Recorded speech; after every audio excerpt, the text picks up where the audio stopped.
A unique phenomenon emerged through the Dutch Renaissance during the 1400s, with their fabrics from England and silks from Venice and pigments from the Middle East. They created a mercantile mix that would have huge influence, giving rise, for example, to an exciting use of these new pigments in oils and a technique of layering translucent paint, giving the ability to render everything with fantastic clarity. This produced a marvellous advert for the products on display, the backdrop in context with the people wearing the fabrics. And so, as the ports of the Low Countries became the go-to market hubs of Europe, with goods arriving straight off the ship and unloading bays directly into the marketplace, commissions of traditional religious paintings took on a different style. Instead of the usual forward-facing pose, a slight turn of the head could enable a clever depiction of any donor's recognisable profile. Yet these were still painted within the traditional style used to depict saints. Another example in style change would be a cushion or similar overlapping the edge of an inner painted frame, giving the viewer a sense that the heavenly being within that frame was indeed reaching into your earthly space.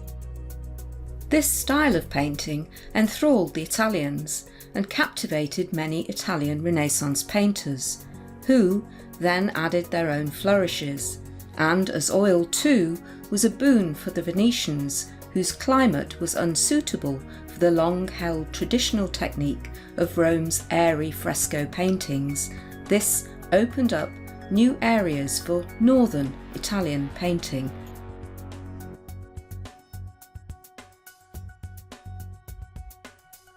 But this era of the seafaring Dutch Golden Age heralded financial excess, which manifested itself in the tulip bubble crash, one of the first speculative crashes focused on the exotic but humble tulip.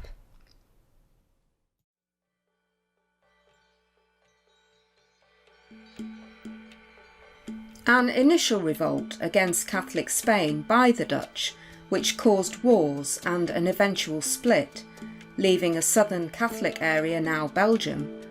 The once Catholic-ruled Low Countries now saw the northerly Dutch transform toward the northerly ethics of Calvinism's simple, image-purged church interiors and a work ethic which centred around education and, ironically, thrift.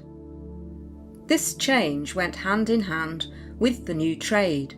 The Dutch were geographically well placed to take to the seas, their bountiful land ensuring the ships were financed, and in turn they brought goods to European ports as well as their own, and this abundance of trade ensured everyone was able to afford art. Not least with bakers and grocers now wealthy, they too wanting artwork to decorate their newly adorned homes. However, for the Dutch artist, the question was now of what to paint, as any inclination toward the idolatry of Rome's Catholic tastes was now, without doubt, no longer favoured. Art in church was not an option. The expensive local seafaring and further afield colonisation wars of the 1700s took care of any further economic advancements, especially for the Dutch. But things had changed, and by the 1800s a questioning of what it meant to be part of this newness and turbulence was being discussed. And, as Enlightenment thinking was in fruition, artists now had a divergence of opportunities in what they could choose to express.